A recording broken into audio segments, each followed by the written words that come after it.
Ration card வந்து தொலைஞ்சிட்டாலோ, அல்லது புதுசா பேர் ஆட் பண்ணாலோ, குழந்தை பேரோ, இல்ல மேரேஜ் ஆன மருமகள் பேரோ ஆட் பண்ணாலோ, அல்லது ஏதாவது நேம் டெலீட் பண்ணாலோ, அது நேம் ஆட் பண்ண பின்னாடி அதனுடைய கார்டு வந்து கார்டு வந்து எப்படி வாங்குறது அப்படிங்கிறத பத்தி இன்னைக்கு வீடியோல பார்க்கலாம். அதுக்கு நம்ம என்ன பண்ணணும், முதல்ல கூகுள் ஓப்பன் பண்ணி டிஎன்பிடிஎஸ் அப்படின்னு டைப் பண்ணிக்கலாம். வச்சு பார்த்தீங்கன்னா ஃபர்ஸ்ட்லேயே வருது பாருங்க, டிஎன்பிடிஎஸ். அதை செலக்ட் பண்ணுங்க. என்னோட ஃப்ரண்ட் பேஜுக்கு போயிடுச்சு. இந்த ஃப்ரண்ட் பேஜில் வந்தோடனே நமக்கு லாங்குவேஜ் தமிழ், இங்கிலீஷு இதெல்லாம் இருக்குது. நம்ம தமிழ்லேயே பார்த்துக்குவோம்.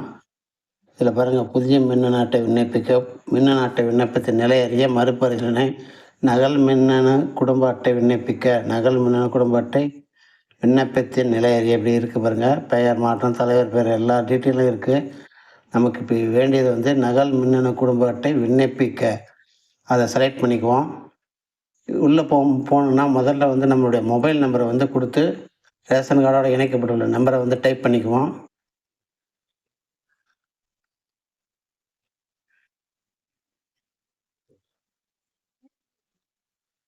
நம்பரை டைப் பண்ணிட்டு கீழே கேப்சா லெட்டர் இருக்குது பார்த்தீங்களா, அதை டைப் பண்ணுங்கள்.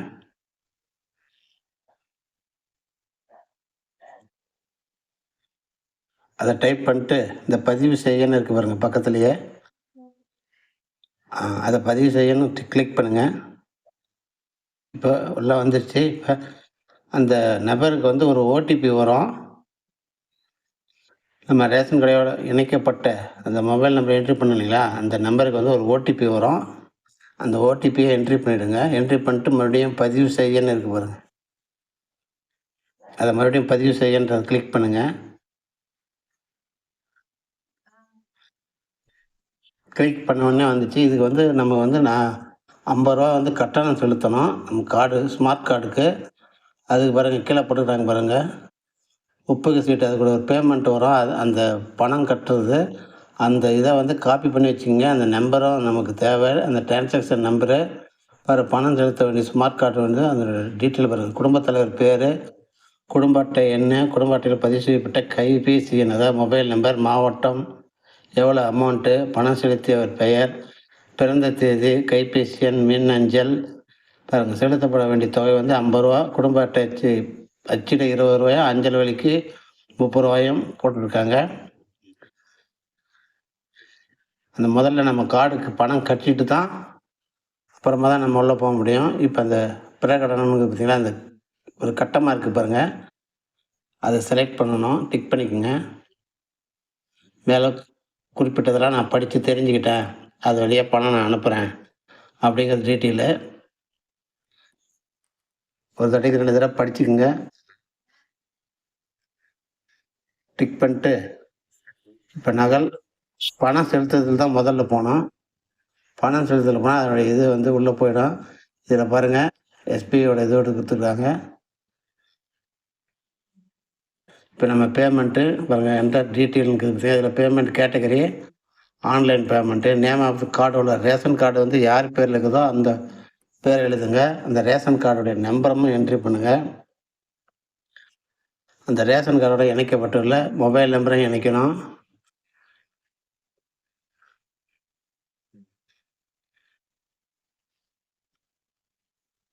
குடும்பத் தலைவர் இருக்காருங்களா, அவருடைய பேர் இதில் என்ட்ரி பண்ணணும். உங்கள் ரேஷன் கார்டில் இருக்கும் பாருங்கள் குடும்பத் தலைவர் பெயர், அதை பார்த்து கரெக்டாக டைப் பண்ணிக்கங்க. இந்த என்பிஹெச்ன்னு இருக்குது பார்த்தீங்களா, அந்த நம்பரை அந்த லெட்டர்ஸும் கார்டு நம்பர் ஃபுல்லாகவே எழுதிடுங்க, டைப் பண்ணிவிடுங்க. லெட்ரு நம்பர்லாம் கரெக்டாக நோட் பண்ணுங்கள். என்பிஹெச்ஆ என்ன கார்டுங்கிறது டீட்டெயில் அது.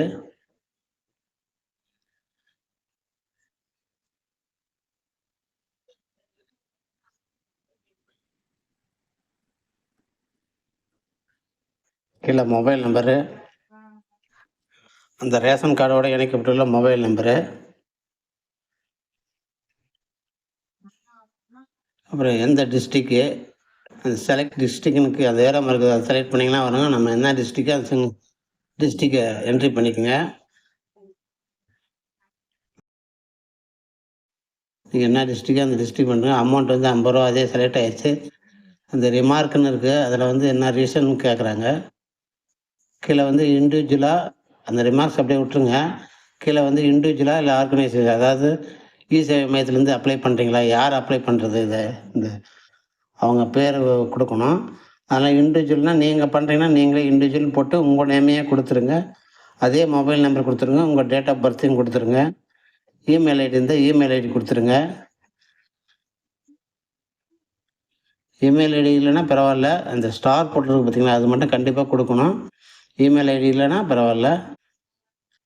அதில் அந்த இதோட உங்களுடைய மொபைல் நம்பர், அதாவது ரேஷன் கார்டோட மொபைல் நம்பரையே கொடுத்துடலாம். இ-சேவை மையத்திலேருந்து பண்ணாக்கா அவங்களுடைய டீட்டெயில் தரணும். இது நம்ம எல்லாம் இண்டிவிஜுவலாக பண்ணுறதுனால நம்மளுடைய மொபைல் நம்பரையே கொடுத்துடலாம். இப்போ கொடுத்துட்டு எனக்கு மெயில் ஐடி தெரியும், அதனால் நான் மெயில் ஐடி கொடுத்துட்றேன். மெயில் ஐடி கரெக்டாக கொடுத்துருங்க. கொடுத்துட்டு கீழே ஐ ஹேவ் ரீட் அக்ரி அப்படின்னு இருக்கு பாருங்கள், அதை செலக்ட் பண்ணுங்கள். அந்த கட்டத்தை செலக்ட் பண்ணிட்டு அப்படியே கீழே ஸ்கோப் பண்ணுங்கள். இல்லை ஒரு கேப்பச் லெட்டர் இருக்குது பாருங்கள், அதை அப்படியே என்ட்ரி பண்ணுங்கள். டைப் பண்ணுங்கள். அதில் ஸ்மால் லெட்டர்னா ஸ்மால் லெட்ரு, கேபிட்டல் லெட்டர்னா கேபிட்டல் லெட்ரு டைப் பண்ணிட்டு கீழே பாருங்கள், பேக்கு ரீசெட்டு நெக்ஸ்ட்டுன்னு இருக்குது. நெக்ஸ்ட்டு கொடுப்போம். இல்லை ஒரு தடவை செக் பண்ணிக்கங்க. நான் கரெக்டுன்னு சொன்னாக்கா அடுத்தது நெக்ஸ்ட்டு கொடுத்துக்கலாம். நெக்ஸ்ட்டு கொடுத்தோன்னா பேமெண்ட் வந்து கேட்குது. பேங்க்கு ஸ்டேட் பேங்க்கா இல்லை அதர் பேங்க்கா, இன்டர்நெட் பேங்க் எதனா இருக்குது. கிரெடிட் கார்டு கூட போடலாம். கிரெடிட் கார்டு இருக்குது, டெபிட் கார்டு இருக்குது, எதை வேணாலும் பண்ணலாம். யூபிஐ கிளிக் பண்ணிக்கலாம். நான் யூபிஐ வழி தான் அமௌண்ட் பண்ண போகிறேன். கிளிக் பண்ணோம்னா கியூஆர் கோடு வரும். கியூஆர் கோடை செலக்ட் பண்ணிங்க. இந்த கியூஆர் கோடு வந்து இப்போ ஸ்கேன் பண்ணி ஜிபே மூலிமா ஸ்கேன் பண்ணுங்கள்.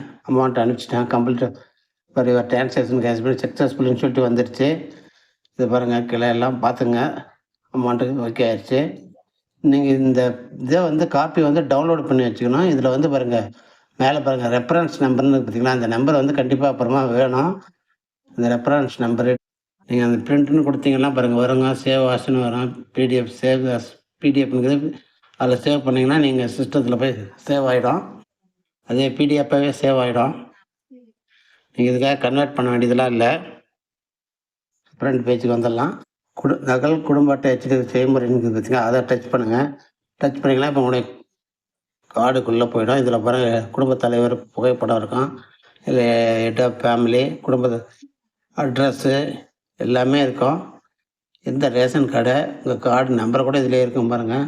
இதெல்லாம் பார்த்துக்குங்க, செக் பண்ணிங்க. உங்களுடைய ஃபோட்டோ இருக்கும். அப்படியே ஸ்க்ரோல் பண்ணுங்கள் கீழே பாருங்கள், குடும்பத்தினுடைய பேர், உறுப்பினருடைய பேரெல்லாம் இதில் இருக்கும். இதில் ஒரு நேம் வந்து நான் ஆட் பண்ணியிருக்கேன். ஆட் பண்ணிவிட்டு இப்போ புதுசாக அப்ளை பண்ணுறேன் கார்டுக்கு. இதில் சொன்னேன் பார்த்தீங்களா, அந்த இதை வந்து பிரிண்ட் பண்ணி எடுத்து வச்சது, மறுபதிவு கோரிக்கை வகை என்ன காரணம்னு கேட்டுக்கிறாங்க. செலக்ட் பண்ணிங்கன்னா அட்டைப்பிரல்னு சொல்லி வரும். அட்டைப்பிரல் செலக்ட் பண்ணிக்கங்க. அதில் வந்து காரணம் வந்து நான் வந்து மருமகளுடைய பேரை வந்து ஆட் பண்ணிக்கிறேன். அதனால் மருமகள் பெயரை ஆட் பண்ணிக்கிறேன்னு சொல்லிட்டு டைப் பண்ணிக்கிறேன். மருமகள் பெயர் சேர்ப்பு அப்படின்னு டைப் பண்ணிட்டேன். டைப் பண்ணிட்டு இப்போ இந்த பிரிண்ட் எடுத்து வச்சுருந்தோம் பார்த்தீங்களா பிடிஎஃப்பா, அதுக்கு முன்னாடி அதில் இருக்கிற நம்பரை முதல்ல காப்பி பண்ணி வருவோம். ரெஃபரன்ஸ் நம்பர் இருக்கு இல்லைங்களா, அதை காப்பி பண்ணி எடுத்துன்னு வந்து போடணும். என்றைக்கு அப்ளை பண்ணிங்களோ அந்த டேட்டு கொடுத்துருங்க. அப்புறம் அமௌண்ட் இதிலே இருக்குது பாருங்க. இதில் சூஸ் ஃபைல் வந்து அந்த பணம் கட்டின ரெசிப்ட் இருக்குல்ல, அதை அப்படியே காப்பி பண்ணுங்கள். அது ஒரு MBக்குள்ளே தான் இருக்கணும். அதை பார்த்துங்க, அதிகமாக இருக்கக்கூடாது. அதை ரெடியூஸ் பண்ணிக்கோங்க. கூகுளில் போய்ட்டு அது ஒரு MBக்குள்ளே இருக்கணும். அதை வந்து இதில் அந்த பிடிஎஃப்பை வந்து இதில் பதிவேற்றம் பண்ணிவிடுங்க. பண்ணிவிட்டு சூஸ் ஃபைல் பண்ணிட்டு அது பதிவேற்றுன்னு சொன்னீங்கன்னா தான் பதிவேற்றம் ஆகும். போட்டதுன்னு சொல்லி வந்துருச்சு, கீழே பாருங்கள் போட்டிருக்கு. இப்போ வந்து இந்த கட்டத்தை செலக்ட் பண்ணிக்க, மேலே காணாமட்ட அனைத்தும் ஓகே அப்படின்னு சொல்லிட்டு செலக்ட் பண்ணிவிடுங்க. ஒரு தடவைக்கு 2 தடவை செலக்ட் பண்ணி பார்த்துட்டு செக் பண்ணி பார்த்துட்டு டிக் பண்ணுங்கள். இப்போ தொடரன்னு சொல்லியிருப்பாங்க, அதை டச் பண்ணுங்கள். டச் பண்ணிங்கன்னா உங்களுடைய கோரிக்கை வந்து சமர்ப்பிக்கப்பட்டது. உங்களுடைய குறிப்பு எண் வந்து அதை கொடுத்துருக்காங்க. அந்த நம்பரை வந்து நோட் பண்ணி வச்சுக்கோங்க. ஏன்னா நீங்கள் மறுபடியும் எப்படின்னா செக் பண்ணணுன்னா இந்த நம்பரை வச்சு நீங்கள் செக் பண்ணலாம். அது எப்படி செக் பண்ணுறதுங்கிறத அதை பாருங்கள். ரேஷன் கார்டுடைய முகப்புக்கு வந்துட்டோம். இது வந்து நம்ம மொபைல் நம்பர் இது பண்ணிலாம் தேவையில்ல. பிறகு நகல் மின்னணு குடும்ப அட்டை விண்ணப்பத்தின் நிலையை அறிய அப்படியே இருக்குங்க பார்த்தீங்களா. அந்த குறிப்பு எண் இருக்கு இல்லைங்களா, அந்த குறிப்பு எண் இதில் செலக்ட் பண்ணிட்டு, காப்பி பண்ணிவிட்டு பதிவு செய்யன்னு கொடுங்க. கொடுத்தீங்கன்னா உங்களுடைய விண்ணப்பத்தின் நிலை பாருங்க. விண்ணப்பத்தின் நிலை வந்து பாருங்க, இப்போது விண்ணப்பம் பதிவு செய்யப்பட்டுள்ளது அப்படின்னு வந்திருக்குது. அது விண்ணப்பம் ஒப்புதலாகி அப்புறமா அச்சிடப்பட இது இந்த 2மே கிரீன் எப்போ ஆகுதோ அப்போ தான் உங்களுக்கு வந்து கார்டு கிடைக்கும். இந்த வீடியோ பார்த்ததுக்கு தேங்க்யூ.